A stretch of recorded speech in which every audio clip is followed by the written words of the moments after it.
Well, thanks for staying with us. I'm Suzanne Alexander, and much of agriculture applauding the House Ag Committee for advancing the Farm Bill, sending the legislation to the House floor with support from all Republicans and 7 Democrats. In today's Champions of Rural America, we want to review what the updated policies hold for farmers and ranchers.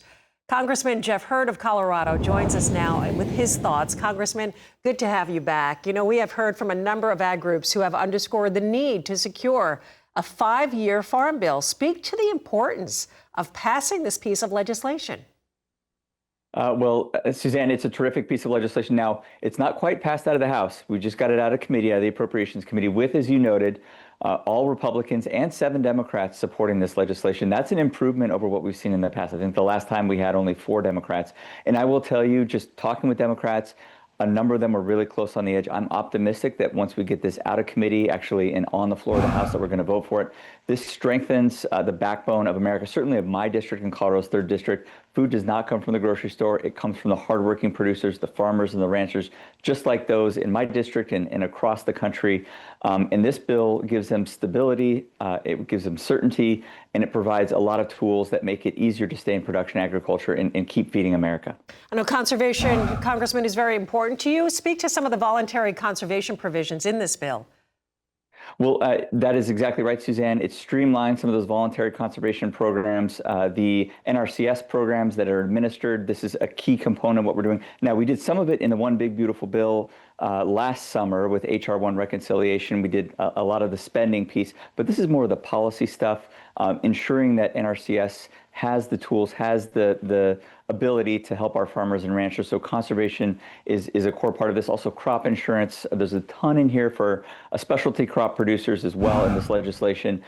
It's an essential component of stability and predictability for the producers that really have so much uncertainty and so many difficulties to deal with as it is.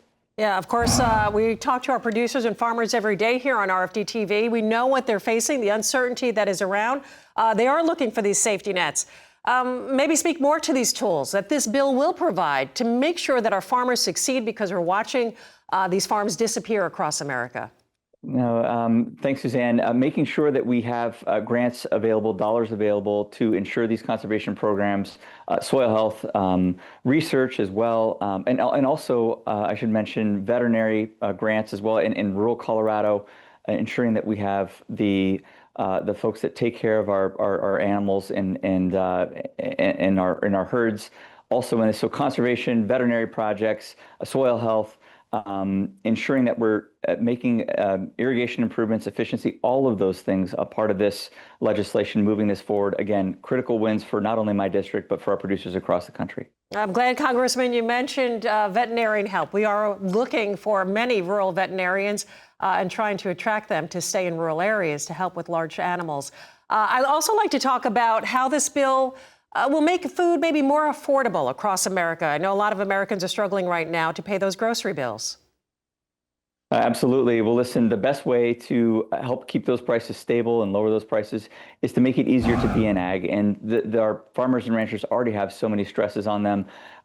And ag has been difficult historically. It certainly is now. One of the things that we can do to help keep those prices low and affordable is ensuring that our farmers and ranchers have the ability to bring their food to market. And that's one other thing that's going to happen in this bill, in this legislation, and giving them access to markets overseas, making it easier for farmers and ranchers to bring goods to the market, bring food to the market, will help create more supply, more affordability, and it's a win-win for consumers and for our producers. And I will tell you, the Farm Bill is the product of extensive collaboration between legislators and our producers, the stakeholders that grow the food that we eat, and I'm proud to see this moving forward to the House floor. Congressman, let's go right to your hometown area, your own constituents in the 3rd District of Colorado. Maybe speak to how they're going to benefit from these provisions of this bill. Well, a great question, Suzanne. There's also research provisions in this. That's a big deal in Colorado's 3rd district, making sure that we are on the cutting edge in terms of agriculture. Crop insurance, there's provisions in this legislation that ensure our specialty crop providers have the ability to weather some of the difficult circumstances that we have, and then also the voluntary conservation programs that we mentioned before. All of those are part of this farm bill and are key components to stability and predictability, which is, I know, so important to our farmers and ranchers. Now, there are certain things that we can never control, and I know the producers that are listening to this understand that better than anyone else, but from a governmental perspective, let's create as much stability and predictability as we can to our farmers and ranchers so that they are in business, thriving, succeeding, but also so that the next generation of farmers and ranchers have the tools and the ability to take over and to ensure that we have food security, which is national security, for the decades to come. Congressman, hopeful to see this cross the finish line? Yes, I am. I am optimistic that we're going to get this done. It's encouraging that we had as much bipartisan support as we saw from Democrats in the committee. It passed on a 34-17 vote, 2-1 vote.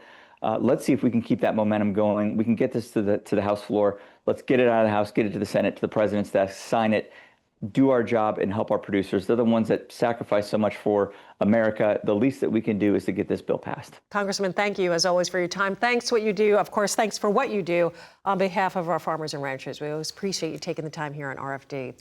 Congressman Jeff Hurd of Colorado.